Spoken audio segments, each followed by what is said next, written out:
បងប្អូនទី12ទាំងអស់គ្នាតាមមកស្ដាប់រឿង3យ៉ាងដែលបងប្អូនទី12គួរតែធ្វើមុនពេលប្រឡងបាក់ឌុបនិងរឿង3យ៉ាងដែលបងប្អូនទី12តែងតែភ្លេចមុនពេលប្រឡងបាក់ឌុបមួយសប្តាហ៍ចំពោះរឿង3យ៉ាងដែលបងប្អូនទី12តែងតែភ្លេចមុនពេលប្រឡងបាក់ឌុបមួយសប្តាហ៍នោះគឺ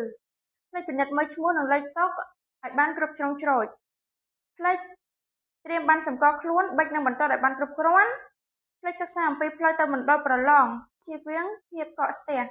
ចំពោះរឿង3យ៉ាងដែលបងប្អូនទី12គួរតែធ្វើមុនពេលប្រឡងបាក់ឌុបចំពោះរឿងទី1នោះគឺគួរតែពិនិត្យមើលក្រដាសប្រឡងដែលអនុរិយចែកឲ្យបំពេញក្បាលឲ្យបានគ្រប់ជ្រុងជ្រោយជៀសវាងមានការប្រឡាក់ឬដាច់រហែកចាំយើងបំពេញវាតាមក្រោយចំពោះរឿងទី2នោះគឺនៅពេលដែលអនុរិយចែកក្រដាសវិញ្ញាសាឲ្យយើងគួរតែអានវិញ្ញាសាឲ្យបាន2ទៅ3ដងនិងឆ្លើយសំណួរការធ្វើបែបនេះជៀសវាង